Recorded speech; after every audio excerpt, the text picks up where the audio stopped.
Sejam todos muito bem-vindos. Feliz de tê-los aqui. Deixa eu fechar essa porta para evitar barulhos.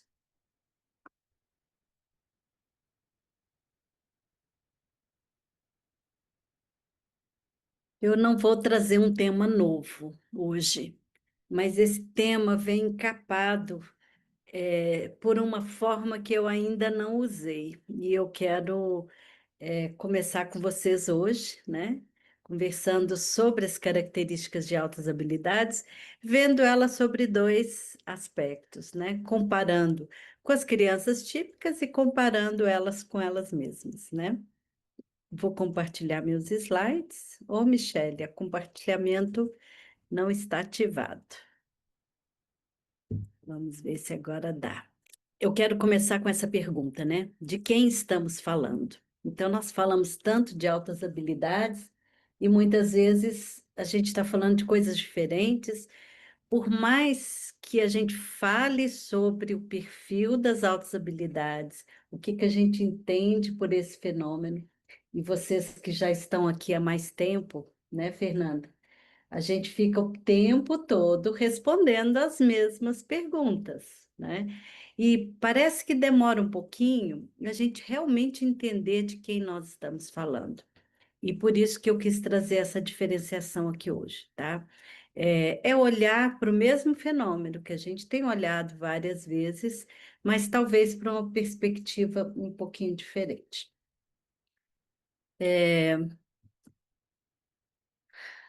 Nesse ponto, eu quero trazer a nossa perspectiva desse olhar para o que que a legislação fala. Vou passar bem rapidinho, tá, gente? É só para a gente ficar na mesma página.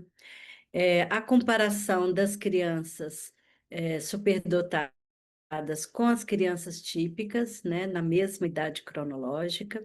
E olhando dentro do grupo das crianças atípicas, as diferenças que geralmente estão nessa intensidade do ser, nos níveis cognitivos também. Quando a gente olha a definição, eu sempre começo por essa, porque eu acho que ela é perfeita, sim, para o dia a dia. É a gente perceber que são aquelas pessoas que têm grande facilidade de aprendizagem e que claramente eles vão dominar esses conceitos dentro da sua área de interesse rapidamente, né? Então, rapidez e facilidade é o que a gente vê em qualquer área, né, onde a criança se interessa. A legislação de 2008 traz a definição brasileira já um pouco mais mexida, né, em termos assim do que era a nossa definição lá no comecinho da década de 80 ou de 90, e aqui ela traz um pouquinho da visão do Renzulli, né, na questão dos três anéis. E aqui eu destaco a questão de que ela não fala mais de desempenho, aqui nós falamos do potencial, né? É um potencial elevado em qualquer uma das áreas, pode ser uma área só, podem ser várias áreas, intelectual, acadêmica, liderança, psicomotricidade, artes, mas também nós vamos pensar que para que essas habilidades se tornem desempenho, é necessário que elas apresentem também elevada criatividade, grande envolvimento na aprendizagem, ou seja, comprometimento com a tarefa, e realizações de tarefas na área de interesses, né? Então, aqui a gente vê o potencial que está aí, mas ele precisa de diversas situações de aprendizagem para que ele possa aparecer, e esse desempenho vai depender de ambiente, de personalidade, de uma educação voltada para as habilidades da criança, os interesses dela, e é aquilo que a gente faz lá no Instituto, né? Trazendo áreas diferentes para que a gente possa ver onde que esse potencial tem mais probabilidade de ser notado e de se transformar em desempenho. Sempre é bom ter um parênteses para falar da terminologia, porque ainda traz muitas dúvidas quando a gente fala superdotado, e é natural, as pessoas não gostam de falar que são superdotadas, tem receio de falar para os filhos que eles são superdotados, termina uma avaliação psicológica, eles não falam para a criança, às vezes nem para a escola, que a criança é superdotada. Então, claro, a gente vê o super nos levando a capacidades que às vezes, né, parece para a criança que eu não sou um ser humano comum, estou além disso, sou um super. Isso, claro, pode trazer confusão.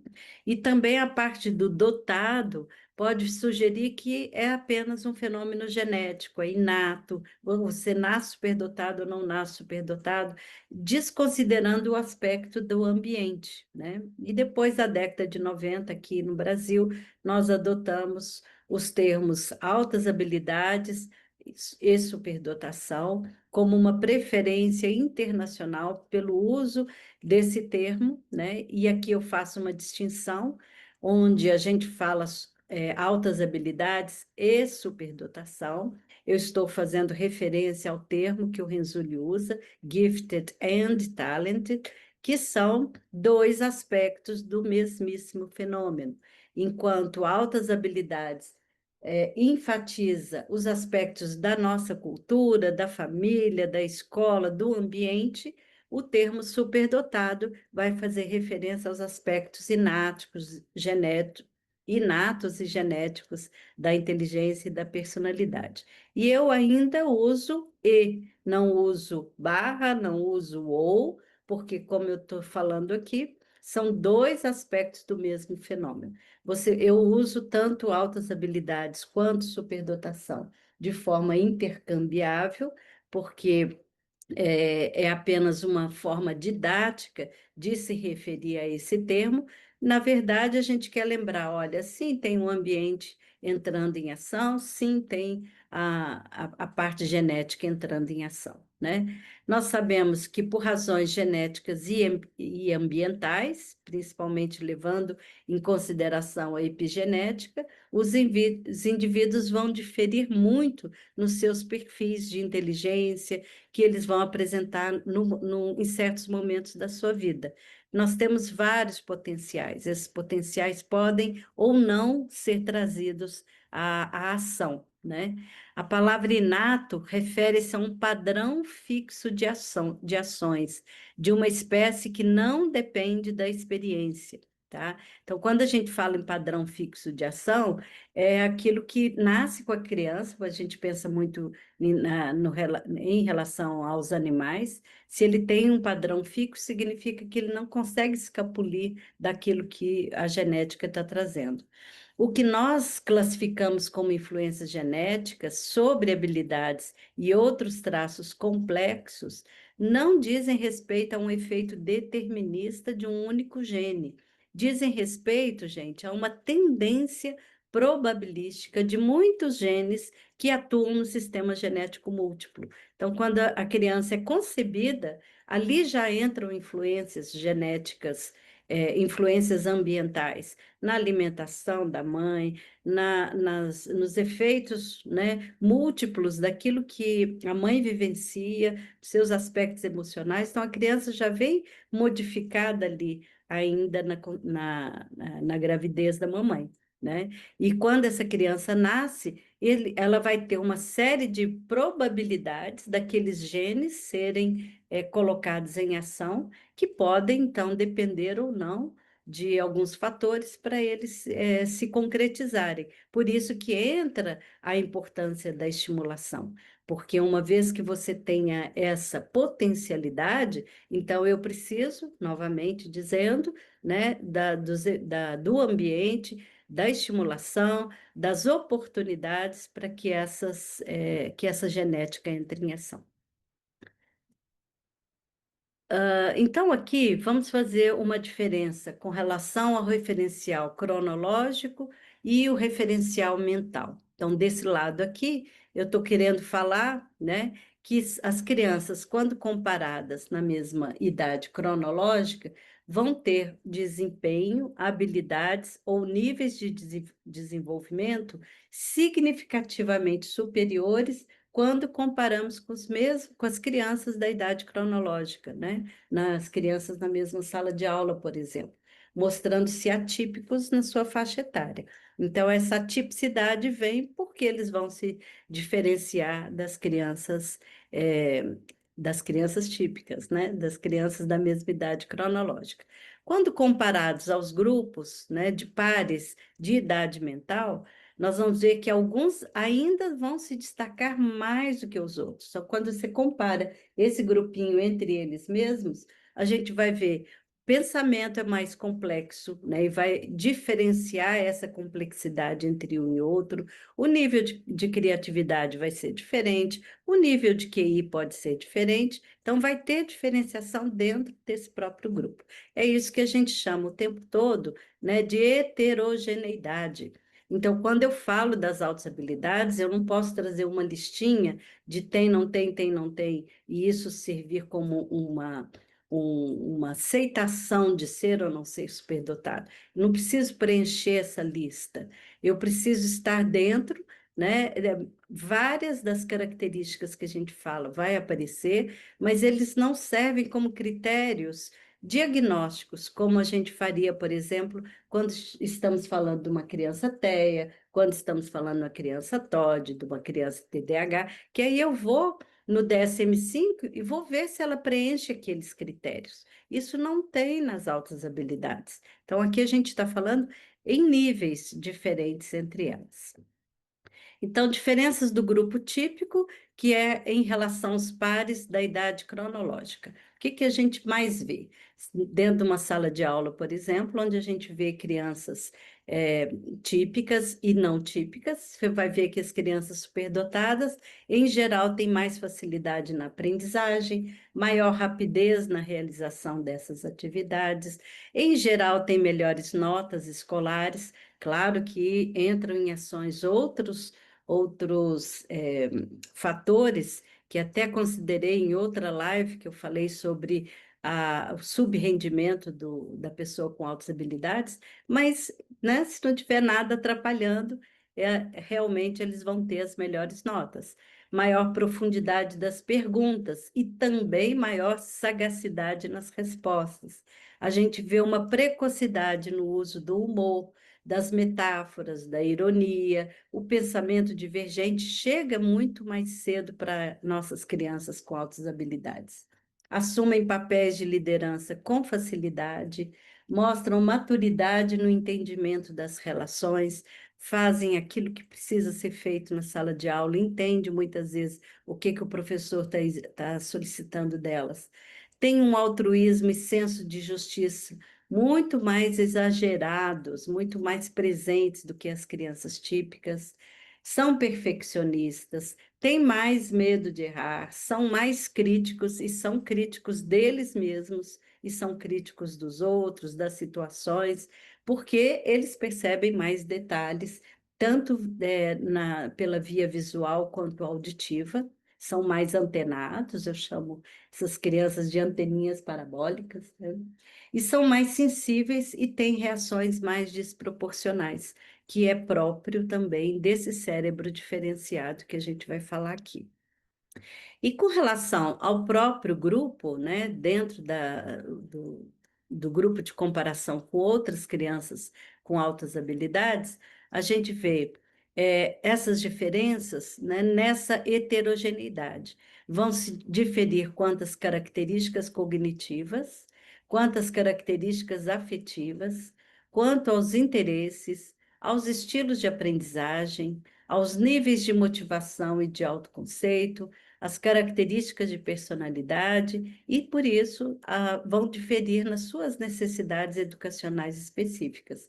Então, você vai ver, né, que muitas vezes as vivências que essas crianças têm com relação a se sentir diferente, com relação ao que os outros fazem, né, é, como os outros reagem a essas diferenças, vão talvez marcar uma criança e diferenciar da outra. Ou seja, para uma criança pode ser uma vivência tranquila, né, ser superdotada, ela pode ter a validação dos pais, a validação da escola, pode estar num ambiente mais acolhedor, pode estar num ambiente que vai valorizar cada aspecto dessas habilidades, ou ao contrário, ela pode estar num ambiente em que ela é obrigada muitas vezes a ficar calada, não perguntar tanto para não atrapalhar os outros, não pode buscar dar vazão à sua curiosidade porque o ambiente não está permitindo,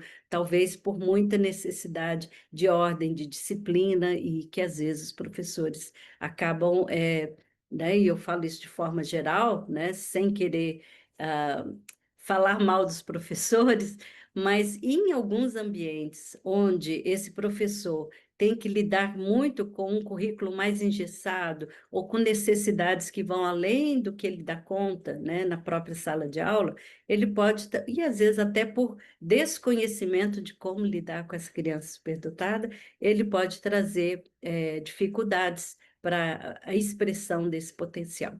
Quanto mais, né, essa criança difere dos outros, e isso se dá muito em função do alto QI. Quanto maior esse QI, mais disparidades ela pode ter dentro de uma sala de aula e, com isso, ter mais dificuldades também na expressão desse potencial, né? Sabemos que cada um tem um estilo, alguns vão aprender sem esforço nenhum, outros vão ter que fazer mais esforço em determinadas áreas, por características de personalidade, né? Uns podem ser mais reflexivos, outros podem ser mais impulsivos, podem ser por características também do ambiente, né? E dela, do nível mesmo de habilidades cognitivas que ela tem. Alguns vão precisar de mais ajuda, outros vão precisar absolutamente de ajuda nenhuma. Muitas crianças têm segurança para fazer, se desempenhar bem em muitas atividades, outras têm áreas mais específicas onde elas vão desempenhar. E também faz muita diferença o tipo de atenção que a criança tem. Tem crianças, né, que pelo seu perfil, ela vai ter mais facilidade em concentrar na sala de aula.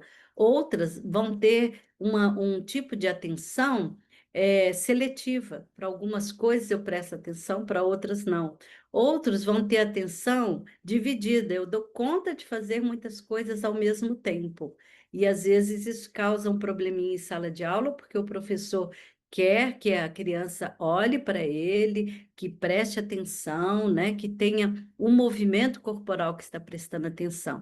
E ela pode estar prestando atenção por uma via auditiva, enquanto faz outras coisas ali, né? E isso às vezes pode parecer que ela não está interessada na sala de aula, mas é o tipo de atenção. Ela pode ter uma atenção alternada.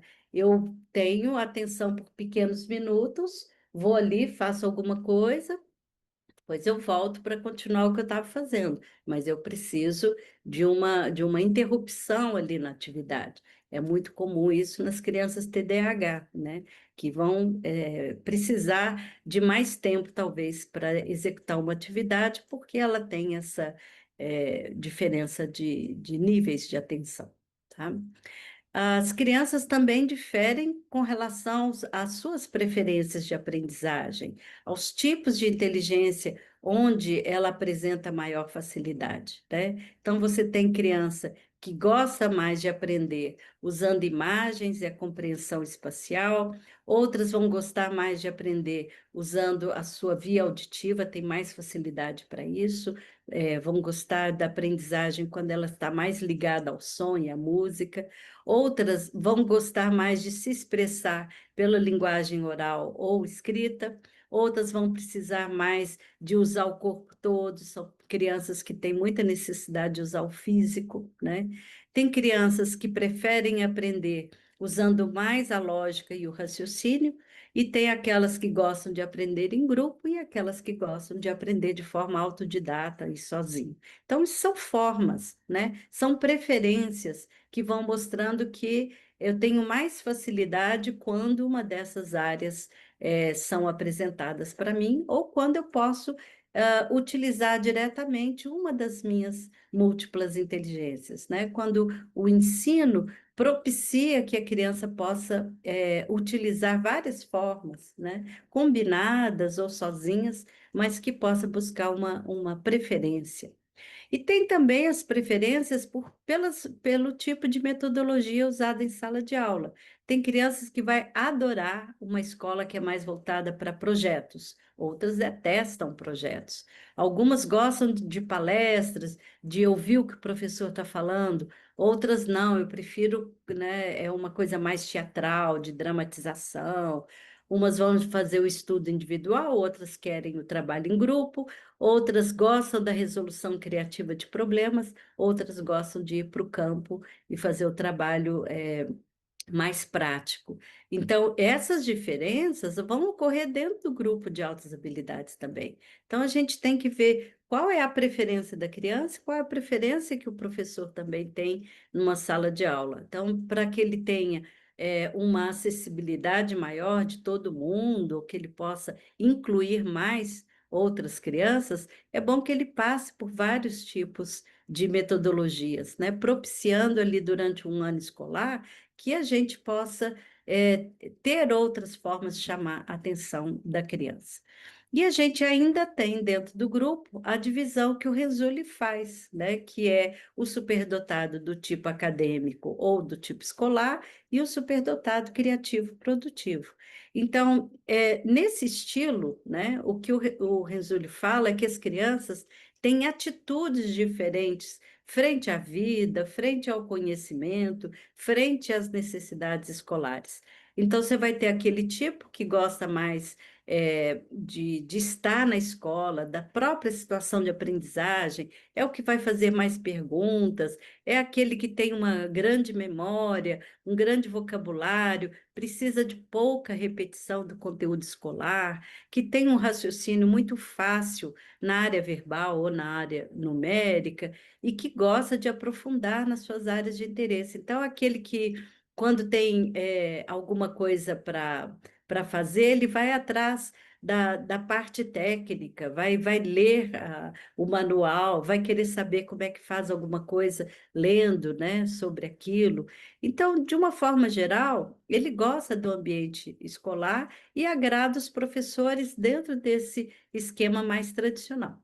Quando a gente fala do tipo criativo produtivo, eu vou falar mais de uma atitude frente à vida de produzir conhecimento. Enquanto eu não falei aqui, né? Esse anterior, o tipo escolar, a atitude é de consumir conhecimento. Tudo que eu puder, né, botar para dentro, aprender, lendo, aprender, olhando outra pessoa falar, aprendendo pela minha atividade de memória, é ótimo. Já no produtor criativo produtivo, ele quer produzir o conhecimento. Ele muitas vezes é mais criativo original, nem sempre está interessado em tirar as melhores notas, ele não se liga muito, não gosta muito da rotina da escola, da rotina de repetição, agora leva dever para casa, faz novamente, repete. Essas coisas incomodam esse tipo de criança. Ele é mais inventivo, gosta de construir as suas estruturas, procura novas formas de fazer as coisas, usa mais o humor, a analogia, gosta mais de fantasiar e imaginar.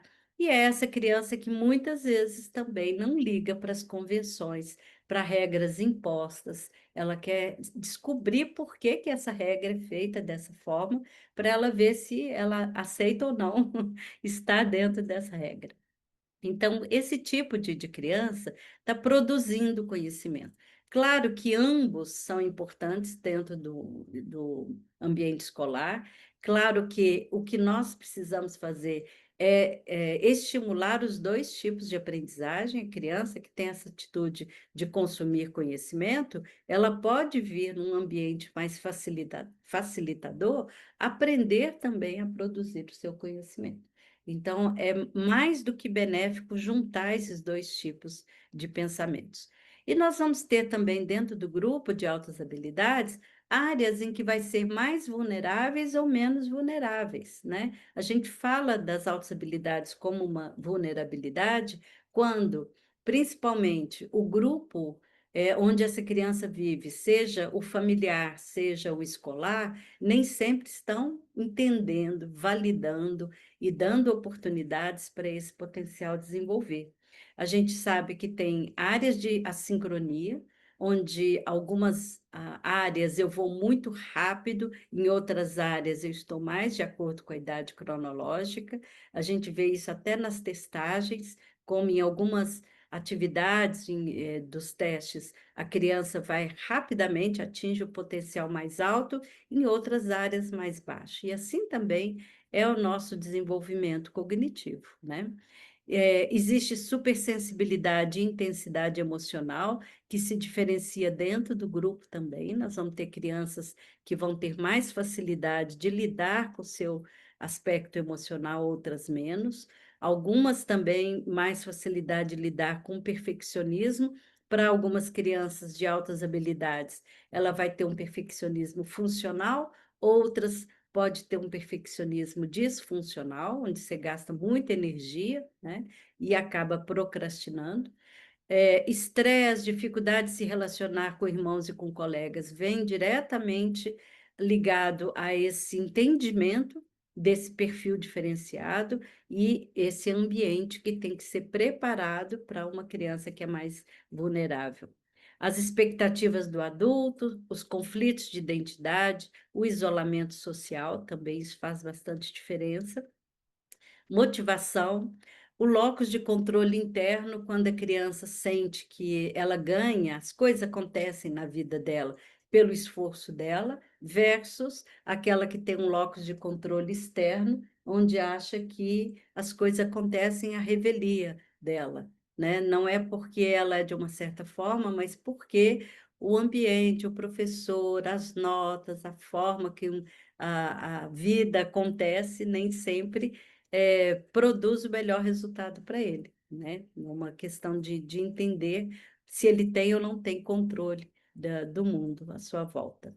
Empatia, justiça, preocupação moral com os outros e o grande senso de humor, desafio às autoridades e pensamento criador. Então, tudo isso vai ter uma grande diferença com relação ao grupo é, cronológico e vai ter diferenças também dentro do grupo das altas habilidades. Algumas crianças com mais acentuação dessas áreas e outros com menos acentuação, tá? E a gente tem que ver as altas habilidades como um contínuo. Elas aparecem em características em todo mundo, mas vão diferir em níveis. Às vezes você vai ter uma habilidade mais baixa, média ou superior em determinada área.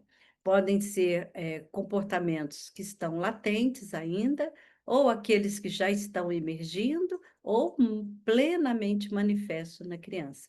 Então, essa diferença que vai ocorrendo aqui com ela vão implicar, né, na complexidade de que onde cada criança está naquele momento, exigindo também que o ensino seja adaptado para ela, porque eu vou ter uma necessidade aqui quando eu tenho habilidades latentes e tenho outras necessidades quando essas habilidades já são manifestas e a criança quer pular talvez para um outro nível, né? A gente usa nos nossos laudos essa classificação baseada no score padrão e no percentil, né, das crianças em testes de distribuição normal. Esse tipo de classificação é mais utilizada, né, atualmente, depois de uma reunião onde a Academia Americana de Neuropsicologia Clínica definiu essas pontuações e ela tem sido largamente utilizada e nós utilizamos no Instituto também, né? Então, você vê que tudo que está aqui abaixo do 90, né, percentil, ele indica uma pontuação baixa, né? Então, muitas vezes, o lado das crianças que têm mais dificuldades cognitivas. A partir do 90, 109, nós estamos na pontuação média, e é tudo aqui para cima vai indicar as altas habilidades. No 110 a 119, a gente tem uma pontuação média alta, De 120 a 129, uma pontuação acima da média, e a partir de 130, pontuação excepcionalmente alta. Uma forma da gente olhar essa classificação é pela própria curva, né, a curva do sino, que a gente chama, né? Onde a gente vê que dentro do desenvolvimento da criança, intelectual da criança, aqui a média vai ser num teste, por exemplo, como o VISC, que é o teste mais comum de se aplicar, né, aqui no Brasil, internacionalmente é, reconhecido, né, padrão ouro, nós vamos ter que a média é 100. Então, uma criança que vai ter um QI entre 90 e 110, ela está na média de desenvolvimento. Acima desses 110, né, nós já vamos ter as altas habilidades. A convenção, e eu volto aqui, né, a convenção foi que esse limite fosse considerado, toda hora ele pula, esse limite fosse considerado a média alta e acima da média. Então, se a gente está falando acima da média, eu estou falando de um desvio padrão. O desvio padrão é 115, mas há uma correção estatística que se faz para que ele possa atingir o 90 de percentil, tá? Então, com 90 percentil, eu tenho um desvio padrão acima da média. A criança, então, com uma pontuação de 120, é considerada altas habilidades, né, como acima da média. Na pontuação de 130, eu já tenho dois desvios padrão, né? Aqui, 98% das crianças apenas, né, 2% estariam aqui, mas até 130 eu tenho dois desvios padrão de diferença da média e três desvios padrão, 99,9%. Então, o que que nós consideramos? Nós consideramos altas habilidades, né? Aquelas crianças que desempenham acima da média. Então, considerando o 115, que é um desvio padrão, né? Entre 115 e 120, onde nós vamos ter 90%, né? As crianças estão acima de 90% do grupo de comparação. E nós teríamos, então, essa diversificação aqui, dependendo de quem está falando sobre altas habilidades. Por exemplo, a Associação Mensa, né, que é uma associação de alto QI, que também tem aqui no Brasil, vai colocar como altas habilidades aqueles que têm acima de 130, ou seja, dois desvios padrão acima da média. Outras associações internacionais vão considerar quem tem 140 acima da média, ou seja, 99,9 acima da média. Então, essa vai depender do tipo de teoria que está sendo usada para se entender a superdotação intelectual, tá? Eu trago aqui, por exemplo, a formulação da Miraca Gross, né, que é australiana. Então, ela fala sobre os indivíduos excepcionalmente superdotados. E ela faz uma distinção entre aqueles que estão na média, com QI de 90 a 109, acima da média 110, 119, né? Então, estaria aqui já começando o grupo que a gente considera com altas habilidades. 120 a 129, avançado. O superdotado, na concepção dela, seria o de 130 a 144. Altamente superdotado, de 145 a 159. Excepcionalmente superdotado, não sei onde que eu estou batendo a mão, de 160 a 174 e acima de 175, profundamente superdotado. Então, o que que acontece com esse tipo de classificação? As pessoas podem estar usando testes diferentes, né, para falar sobre essas altas habilidades. A gente tem testes, atualmente o VISC, ele vai permitir um QI até 160, né? Mas se eu estiver usando o Terman Binet, o Stanford Binet, aliás, eu vou ter um QI de 175, né? Então, tem testes que vão permitir ter essa classificação maior, outros não vão permitir. Então, quando a gente fala dessa gradação, eu não tenho que dizer que o superdotado é só aquele que chega aos 130, né? Depende, então, do tipo de teoria que você está utilizando.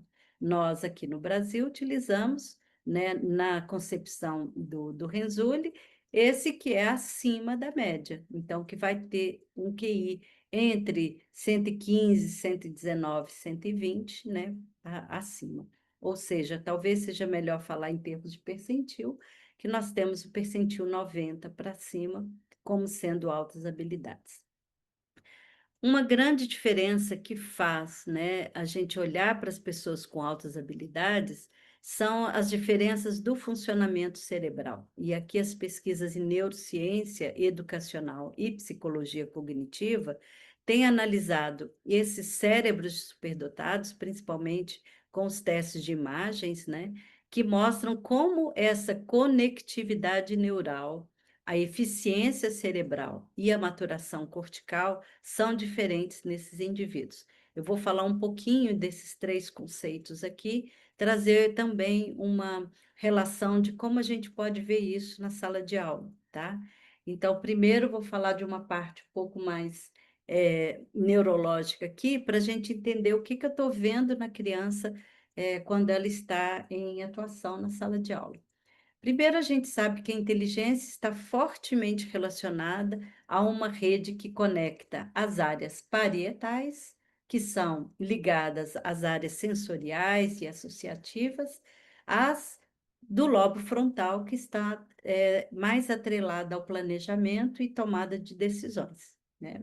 Os indivíduos superdotados tendem a utilizar essa rede de forma mais eficiente e integrada e diferenças anatômicas e funcionais nessas regiões vão contribuir para as habilidades cognitivas superiores. Então, aqui só mostrando lá, né, uma formulação assim bem ampla, né, de como é que cada área do cérebro trabalha.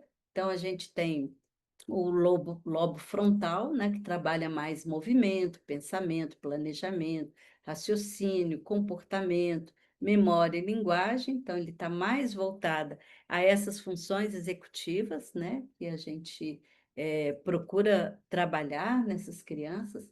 O lobo parietal, que está trabalhando mais a área da localização espacial, recepção e processamento sensorial, né?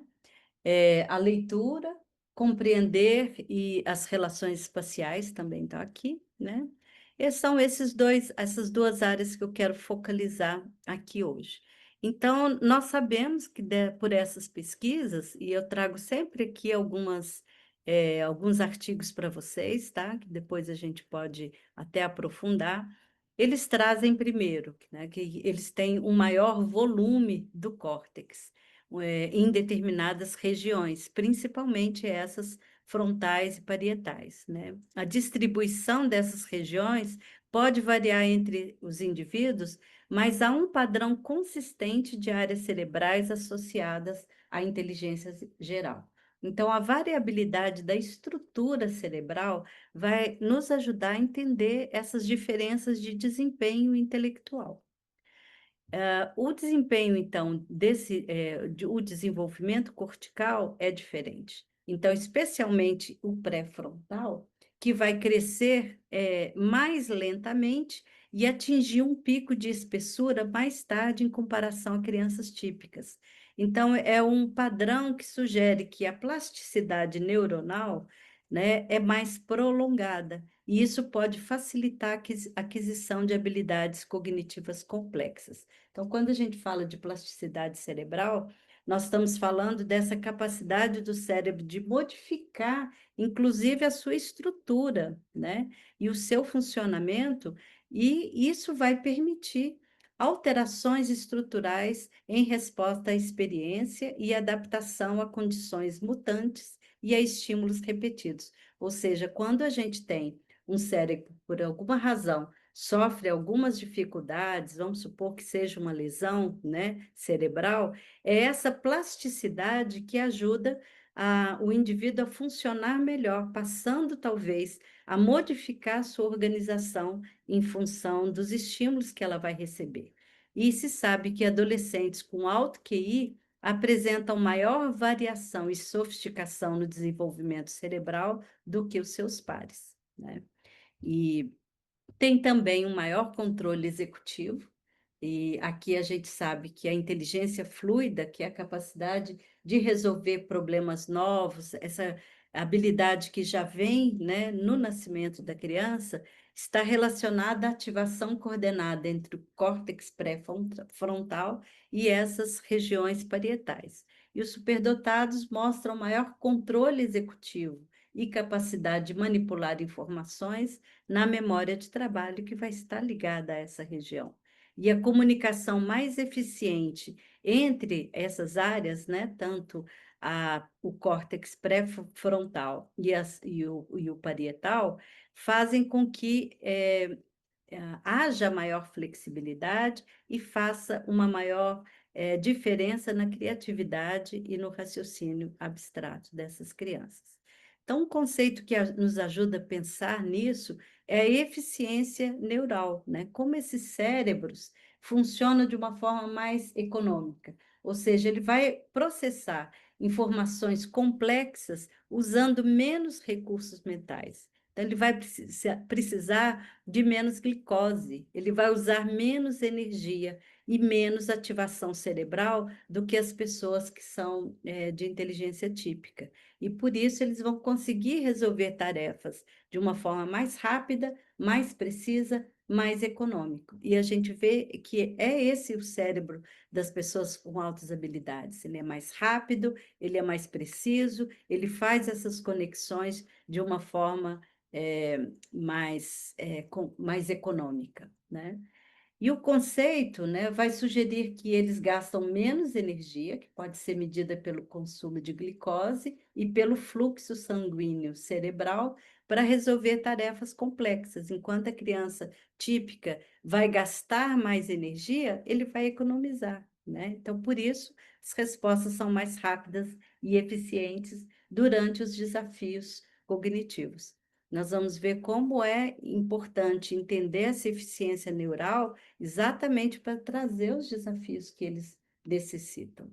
Quanto maior a inteligência, isso aqui eu já falei, pessoas com QI elevado resolvem problemas difíceis com níveis menores de ativação em áreas cerebrais específicas. E quanto maior a inteligência, menor a quantidade de glicose consumida pelo cérebro superdotado em tarefas mentais. Isso significa que a inteligência vai estar associada a um uso cerebral mais econômico e mais focado. São cérebros mais eficientes, então as redes neurais são mais bem organizadas e integradas, eles vão identificar padrões ou soluções rapidamente, exatamente por isso, precisam de menos tentativas e menos processamento repetido, dependem menos da memória de curto prazo, porque armazenam informações de forma mais flexível. Gostam de questões complexas exatamente porque não precisam ativar simultaneamente áreas diferentes para processar informações, né? Isso não significa que trabalham sempre com pouco esforço, mas quando a gente compara aos pares, eles fazem mais com menos, né? Com menos energia. E na sala de aula, a gente vai ver essa resolução rápida de problemas, porque ele vai entender conceitos complexos e vai responder também a resolver exercícios com maior rapidez do que os colegas. Frequentemente vai pular etapas em cálculos ou raciocínios, porque ele já visualizou mentalmente as respostas, e é difícil, às vezes, você até pedir para ele dizer como é que ele pensa, né? Porque ele está fazendo de forma mais orgânica, né? Ele já visualizou, está lá na frente. E com isso, menos esforço aparente. Parece que ele não está prestando atenção, parece que ele não está se esforçando. E mesmo assim, tem notas altas ou compreende o conteúdo sem precisar da repetição que os pares precisam, né? Muita facilidade em generalizar e transferir o conhecimento, ele vai aprender rapidamente o conceito e aplicar em vários conceitos ou em outras disciplinas também, sem muita necessidade de orientação. Isso a gente vê no bebê pequenininho, quando você explica um conceito, ele já consegue fazer relação com outro conceito. Pouca necessidade de repetição, então não precisa ficar praticando várias vezes. Atenção seletiva, ele pode parecer desinteressado, mas o cérebro processa informações de forma acelerada e econômica, então ele não, é, ele acha muitas vezes fácil uma determinada atividade, né, que para o outro vai exigir mais esforço. Às vezes erra exatamente por isso, né? A criança acha que dá uma olhada assim na atividade, acha que está muito fácil para ele e não dá atenção devida e às vezes ela erra por uma distração, né? Busca de desafios, porque uma vez que as tarefas comuns não exigem muito esforço cognitivo, então ela quer, né, mais desafio. E o processamento mental silencioso, muitas vezes responde essas questões sem fazer esboços, sem fazer cálculos no papel, sem fazer as anotações, porque está processando tudo de uma forma mais rápida. O outro conceito, que é a maturação cortical, né? Então, é o processo pelo qual o córtex é essa camada mais externa do cérebro, né? Responsável pelas funções cognitivas superiores. Ele vai se desenvolver ao longo da infância, da adolescência e da vida adulta. A gente sabe que muitos desses processos só vão estar prontos ali, né, perto dos 21 anos, e nós temos que ter esse entendimento para não exigir tanto da criança uma maturidade que ela ainda não conseguiu, né? Esse processo vai exigir mudanças, como... Ai, volta aqui para minha seleção, só um pouquinho. Espessamento ou afinamento do córtex. Em certas regiões, o córtex se torna mais espesso porque tem muitas conexões sinápticas envolvidas nesse local. E pelo processo de poda sináptica, que é aquele processo em que aquelas conexões que pouco são utilizadas, então são eliminadas, né? Dessa forma vão aprimorar a eficiência neural e aí você vai ter um crescimento, né, dessas conexões. Outra coisa que se observa é a organização e especialização de áreas cerebrais, que o córtex vai cada vez mais que a criança desenvolve, adquirindo funções mais específicas com o passar dos anos, e por isso mesmo que ela pode ter um controle maior sobre isso, e o prolongamento da plasticidade cerebral, que é essa capacidade do cérebro de se adaptar com experiências e aprendizagem vai se prolongar mais em certas regiões, e aí o que nós temos é uma capacidade dele se adaptar melhor às experiências, né? A maturação cortical é mais lenta e prolongada em áreas ligadas ao raciocínio, ao planejamento e ao autocontrole, exatamente essas regiões que estão no córtex pré-frontal. O pico da espessura cortical nessas regiões ocorre mais tarde do que nas crianças típicas, indicando maior tempo de plasticidade e potencial para aprendizagem sofisticada. E essa exatamente a maturação prolongada que vai permitir uma janela temporal estendida para o desenvolvimento de habilidades cognitivas complexas. Então, à medida que ela vai, né, com essa maturação, chegando ao desenvolvimento mais complexo. Então, pessoas superdotadas, né, resumindo isso tudo, tendem a ter cérebros com conexões mais eficientes, mais flexíveis e bem organizadas entre diferentes regiões, especialmente entre o lobo frontal e o parietal. Essas redes possibilitam raciocínio avançado, criatividade, adaptação a diferentes tipos de tarefas e aprendizado rápido, tanto em repouso quanto durante atividades cognitivas, né? E a gente vê que é um cérebro que está sempre em movimento, muitas vezes até durante o período de sono, né? A criança continua com um alto processamento das experiências vividas, e também a capacidade de alternar e integrar diferentes formas de pensamento, tanto convergente quanto divergente, se relaciona à qualidade dessas conexões neurais. Então, a gente está falando de um cérebro mais efetivo, de um cérebro mais econômico, de um cérebro mais plástico e de um cérebro que vai levando a um desenvolvimento cognitivo mais avançado. Então, vão ter mais necessidade de desafios cognitivos, por isso é necessário um ambiente escolar rico em desafios, investigação e estímulo ao pensamento crítico para que todo esse potencial seja melhor aproveitado. Quando não há os desafios adequados, a gente vê que a criança começa a mostrar desinteresse, o tédio, o subaproveitamento ou frustração, que, gente, a gente sabe que vai levar mais para frente para uma depressão, para pensamentos suicidas, que é o que muitas vezes ocorre quando a criança não tem nenhum tipo de orientação ou de apoio para entender o seu próprio desenvolvimento. E por isso mesmo é muito necessário a atenção a esse desenvolvimento socioemocional, porque esse desenvolvimento intelectual muitas vezes é muito mais rápido do que o emocional, e isso vai demandar do ambiente um acompanhamento cuidadoso para garantir o equilíbrio entre os desafios e o bem-estar da criança ou do adolescente. E por isso mesmo, é, uma palavrinha final aqui para os educadores, né? Quando a gente está falando dessa maturação cortical, estamos falando desse desenvolvimento progressivo do córtex cerebral, que é mais lento e prolongado nos superdotados, e por isso, né, as dificuldades emocionais que às vezes não seguem essa maturação dessa forma.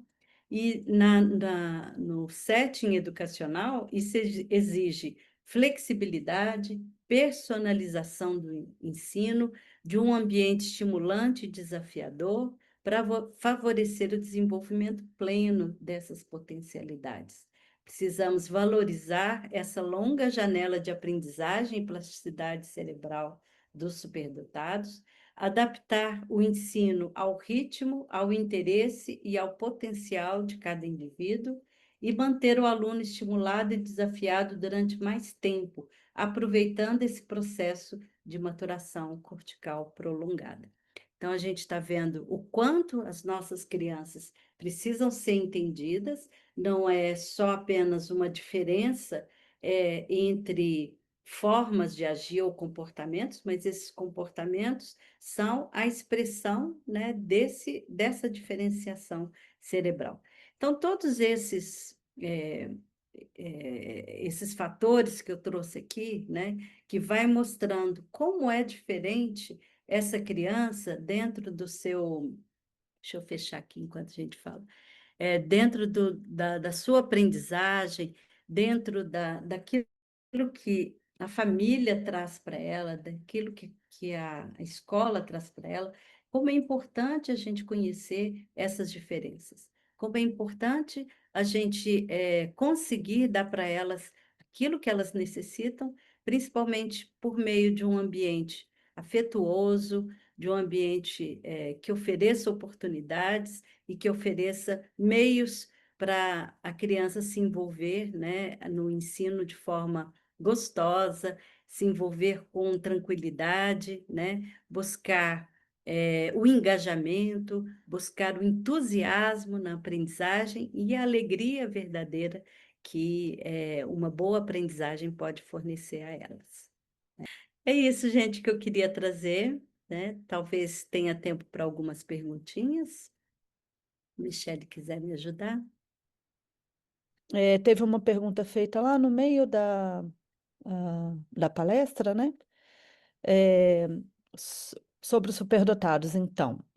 Superdotados do tipo acadêmico, e do tipo criativo. Não existe uma combinação dos dois? O tipo criativo tem tendência, então, a não ser academicamente bem-sucedido? Não, não, não, não. Então tá. É, eu gosto de trazer essa diferenciação, mas é uma diferenciação didática, né? Uma diferenciação para a gente entender que, em alguns momentos, eu tenho. Peraí, deixa eu visualizar vocês melhor. Em alguns momentos, eu vou ter uma criança que vai se beneficiar mais porque ela tem aquele estilo próprio, é dela, né? Ela gosta, ela é mais acadêmica, ela gosta mais das leituras, ela gosta mais de usar a memória dela. Ao mesmo tempo, eu vou ter outras crianças que, no seu próprio temperamento, na sua própria forma, né, de entender o mundo, ela prefere mais mão na massa, ela prefere mais dividir as coisas, né? Ir lá, ela mesma fazer, ela mesma trazer o conhecimento para ela, né? Da assinatura dela. O que o Renzulli fala é a importância da gente juntar essas duas coisas como método de aprendizagem, como método de ensino, aliás, né? Que a gente possa ajudar a criança que é mais racional a desenvolver o seu pensamento mais original, mais criativo, para que ela possa ter essa facilidade, né?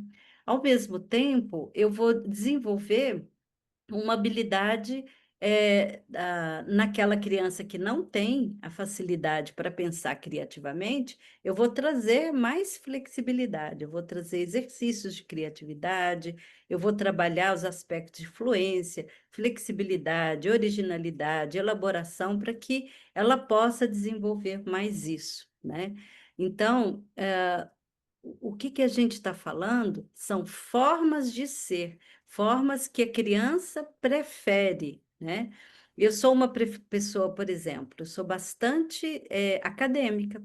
Quando eu gosto de um assunto, eu compro livros, eu vou nos vídeos, eu vou procurar saber o que tem, eu vou conversar com as pessoas. Isso é a minha forma de entender. Mas, ao mesmo tempo, eu acho importantíssimo ouvir a opinião de outras pessoas para que eu possa mudar a minha opinião também, para que eu possa ter uma outra forma de raciocinar em cima das coisas, né? E quando eu posso fazer eu mesma buscar a resposta que eu quero, isso tem uma importância muito grande para mim, uma relevância muito grande. Então, uma coisa é como você preferencialmente aborda um problema, e tem pessoas que são exatamente o oposto do que eu falei aqui, quando a gente traz né? Muita criança é assim, você traz uma atividade na sala de aula, um livro. Ah, vocês vão ter que ler um livro. Não tem aquelas que perguntam assim, ah, mas tem um filme? Tem um filme para eu assistir? Tem a sinopse? Tem alguém que vai me falar disso para eu não ter que abrir o livro e ler todo, né? É a forma de ser de cada um. Eu acho muito importante essas duas coisas, não quer dizer que uma não tenha a outra, né? É a preferência que eu estou me referindo. Eu não sei se eu respondi, será? Né? Tá. É uma outra pergunta. É possível estimular o aumento do QI? Os testes podem ter resultados diferentes dependendo de quando se faz? Claro, claro que sim. É, tem várias coisas influenciando aqui. Depois a gente pode fazer uma live só sobre QI, sobre testes. Isso pode ser bastante, bastante interessante mesmo para a gente falar, né? Épocas para se fazer significa o quê? Nós vamos ter que separar muito bem dois conceitos aqui. Um é o inteligência. Outro são os testes que eu tenho para medir esse construto, né? Falar sobre inteligência, muitas vezes, é falar das minhas capacidades, das minhas possibilidades, do meu potencial. Falar sobre testes, às vezes, é só ter uma, um instrumento que numa data, numa época específica da criança, ele vai ser mais capaz de medir essas capacidades ou não. Então, quando a gente tem uma criança até 6 anos de idade, a gente vê os testes que nós temos aqui no Brasil. É diferente dos testes que tem, por exemplo, nos Estados Unidos, que estão muito mais à frente na questão de testagens do que a gente aqui, né? você vai ter um teste que vai medir algumas habilidades, mas ele não é suficiente para medir todas as habilidades, porque essas habilidades ainda estão em construção. Quando eu falo, eu vou trabalhar testes para medir funções executivas, são exatamente as funções que ainda estão em modificação, né, em maturação na criança até 6 anos de idade. Então, eu vou ter um tipo de resposta ali aos 5, 6 anos, e vou ter outra completamente diferente aos 9, 10 anos. Então, os testes vão medir coisas diferentes. Apesar dos construtos serem iguais, a forma como você tem para desenvolver como que eu realmente consigo acessar esse aspecto da inteligência vai modificar. Então, em termos práticos, né? Se a gente quer saber se a criança tem comportamentos de altas habilidades ainda na primeira infância, até os 6 anos de idade, sim, a gente tem diversos testes que podem medir essas habilidades, principalmente porque eu vou estar comparando essa criança com as crianças da mesma idade cronológica. Quando muda, vai para os 6 anos, aqui no Brasil, a gente tem uma indústria de testes que se debruçou mais sobre essas ferramentas, então eu vou ter mais especificidades, eu vou ter mais testes, vou ter mais condições de comparar uma criança com a outra. É, Vai ter diferenças? Sim. E aí nós estamos falando da questão ambiental. Se nós falamos aqui sobre o conceito de plasticidade, por exemplo. Eu tenho uma dificuldade, a criança tem uma dificuldade ali aos 4 anos de idade, por exemplo, de controle socioemocional, de controle das suas emoções, de gerenciamento, e é exatamente a época em que ela vai começar a desenvolver isso, né? Então, essas dificuldades que ela possa ter, muitas vezes comprometem o resultado dela no teste. Ela pode estar tão envolvida, com tanta energia gasta para se controlar em termos emocionais, que ela não consegue muitas vezes responder aos instrumentos da forma adequada para ela. Então, a gente sugere um programa de intervenção, um programa que vai trabalhar ali, né? O psicólogo vai trabalhar o socioemocional, vai trabalhar a atenção, seja o que for. E aí, alguns anos depois, a gente faz uma nova testagem. Isso é muito comum, que nos nossos laudos, a gente sempre, quando tem uma dificuldade, a gente normalmente propõe um trabalho, né, de reabilitação que seja, um trabalho de intervenção dentro daquela área que está, né, com dificuldades, e daí 1 ano e meio, daí 2, vamos ver se teve resultado na questão do teste. Veja um exemplo.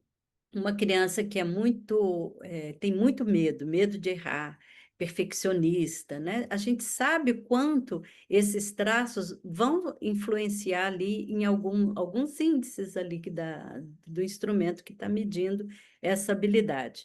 Quando a gente percebe isso, a gente sugere, bom, vamos fazer um trabalho então com o psicólogo para essa criança entender um pouco mais, né, de que é permitido errar, é permitido sim ser a pessoa que eu sou, sem ficar ali preocupada com o que os outros vão achar, as expectativas dos outros. E depois de um trabalho, né, mais à frente a gente faz uma outra medição e entende que há um ganho de QI nesse desenvolvimento. Então, não é a idade em si, entenderam? É aquilo que pode estar impactando a criança em determinado momento, como eu vou responder a isso, como eu vou estimular, e depois, mais para frente, talvez eu tenha um outro QI. O que a gente observa é que em condições normais de temperatura e pressão, eu não vou ter um QI que vai diminuir. Agora eu tinha, quando eu tinha 6 anos, um QI de 130. Agora que eu tenho 60, né? Será que ele diminuiu? Em termos de QI, em termos de percentil, não vou falar nem do QI em si, porque ele depende do teste que você está fazendo, né? Mas, em geral, eu vou ter aquele índice ou uma variação muito pequena entre eles. Toda vez que você fala também um número de QI, você tem uma variação, né, de alguns graus para frente ou para baixo dentro desse número. Por isso que é melhor falar do percentil. E aí eu vou ter que, de acordo com o meu desenvolvimento, com as minhas experiências, os testes também vão mostrando essas experiências que a gente tem, né? Eu vou ser capaz de ter um resultado melhor, porque o teste vai me trazer tanto a inteligência fluida, que é a capacidade de pensar em novas respostas, né? Aquela inteligência que vem com a criança, quanto a inteligência cristalizada, que é o que eu aprendi com a vida, com a escola, com as minhas experiências, com a cultura. Então, tudo isso tem uma resposta diferente ao final na medição de um teste QI. Vamos para mais uma e a gente pode ir encerrando. É possível se tornar superdotado graças aos estímulos externos ou o indivíduo já nasce superdotado? A Ah, é gente, a gente inclusive já trouxe esse assunto em outra live. Eu estava aqui procurando, não sei se você tem, se você sabe assim de cabeça qual live que a gente trouxe esse assunto, né, que que a era a gente pode diferença, indicar. né, do diferença do De estímulos externos ou o indivíduo já nasce já nasce superdotado. assim, tá? Eu acho que em quase todas elas eu falo sobre o que que é, genético, o que que é do ambiente. Hoje, né, a gente fala da ligação, da interação entre essas duas coisas, né? É muito importante que você tenha um determinado potencial, mas que o ambiente venha para propiciar o desenvolvimento adequado desse potencial, né?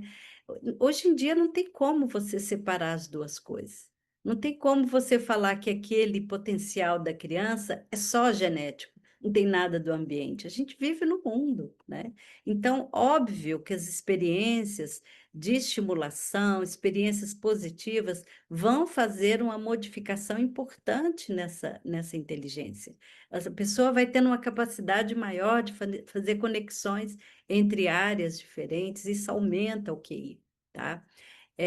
Por mais que a gente possa encontrar assim, olha, foi uma criança que desde o dia 1 que ela nasceu, ela foi estimulada, né? Isso com certeza tem uma importância muito grande no desenvolvimento dessa habilidade cognitiva, tá? Agora, uma criança que tem um potencial e você não faz nada com esse potencial vai estar ali paradinho. Esse potencial vai ter menos possibilidade de desenvolver do que se a gente colocar uma estimulação ambiental em cima disso. Pensa aí, eu posso nascer com uma habilidade auditiva muito boa. Isso significa que eu possa ter uma capacidade de gostar mais de determinadas músicas, de instrumento, porque eu tenho uma afinação, um ouvido absoluto, sei lá, tá? Eu tenho uma tendência, né, a gostar da música. Aí eu entro num ambiente que, por diversas razões, nunca tive oportunidade de cantar, de tocar um instrumento, de frequentar uma aula, de aprimorar essa habilidade. Então, se eu não tenho como colocar ela em ação, como é que eu vou ver o desenvolvimento desse potencial? Como é que eu vou saber se eu não seria uma ótima corredora de maratonas se eu nunca me propus a desenvolver esse aspecto físico, a correr, a competir e tudo mais? E assim é, gente, com quase tudo na nossa vida, né? Quanto mais a gente coloca as nossas habilidades em ação, ou seja, com um desenvolvimento amplo de oportunidades, de experiências, eu não vou saber se essas habilidades vão se desenvolver ou não. Então, tirando essas ideias que acabam ficando no campo da filosofia, o que a gente tem é que na vida real, quanto mais você estimula o potencial, mais ele tem capacidade ou possibilidade de desenvolver de forma mais plena, né? Então, o que que a gente faz, por exemplo, lá no Instituto? Nós estamos aqui com várias professoras do Instituto. A Fê, a Thaís Marra, quem mais? Gabi, me ajuda aí. Não sei quem mais que está aqui. Mas o que que nós fazemos lá? A gente abre... A Thaís ali. a gente abre as possibilidades para elas, a gente traz habilidades, né, oferece atividades diferenciadas, porque se ela se interessar, quem sabe vai ser essa área em que o olhinho dela vai brilhar mais e que ela vai pedir mais e vai querer se desenvolver mais. Quem sabe, através de uma atividade psicomotora, né, eu possa influenciar as habilidades afetivas dessa criança. E à medida que ela for desenvolvendo mais no afetivo, ela vai se colocar em posições ou em situações que ela vai exigir mais de outras pessoas, mais comunicação, vai dividir mais com outros também, vai desenvolver talvez seus aspectos de extroversão, né? Eu começo com uma atividade ali e vou dando corda para a criança para que ela possa desenvolver as outras áreas. Eu acho que está tudo conectado, não tem como a gente separar uma coisa da outra. E aí a nossa posição é estimule, desenvolva, né? Na dúvida, estimule mais, não deixe de estimular. A gente já ouviu muitos casos de pais que trazem, né? Psicólogos falaram para o filho lá, pequenininho, tem 3 aninhos, estava lendo. Não deixe essa criança ler, você vai tirar a infância do seu filho. E aí ela vai, segura essa criança, vai para uma fazenda, só volta quando ela tem 6 anos para começar a alfabetização. Esse é um caso real. No caso, a mãe teve o segundo filho. O segundo filho também começou a ler com 3 anos, começou a se interessar pelas coisas. Ela falou: Eu não vou fazer isso, vou deixar ele desenvolver na altura do que ele precisa, dentro do potencial que ele tem. E foi uma criança que se tornou um jovem medalhado, veio receber prêmios em função de seu alto pensamento computacional, no caso, né? Então, é diferente. Você propicia condições para a criança lá na frente poder realizar da melhor forma que ela pode. Você não corta. Se é ela que está exigindo, você dá, acompanha a criança naquilo que ela está exigindo. É diferente de um pai que enche a agenda do filho, fala: você vai fazer isso, você vai fazer aquilo, ele nem é do interesse da criança. Mas aquilo que é do interesse dela é aquilo que o coraçãozinho dela está pedindo, a alma dela está pedindo. Então a gente estimula. Tá? As perguntas que vocês fizerem ou as observações, para uma próxima live, a gente pode voltar nesses assuntos. É bom saber o que, que agrada a vocês, o que, que vocês querem saber mais, para eu poder voltar, né, depois. Agradeço a presença de todo mundo. Acho que foi uma tarde maravilhosa para mim. Fiquei realmente impactada Hum. com o número de pessoas que vieram à live, né, com tão pouco tempo né, de aviso. Resolvi modificar um pouquinho e gostei do formato. Obrigada, gente.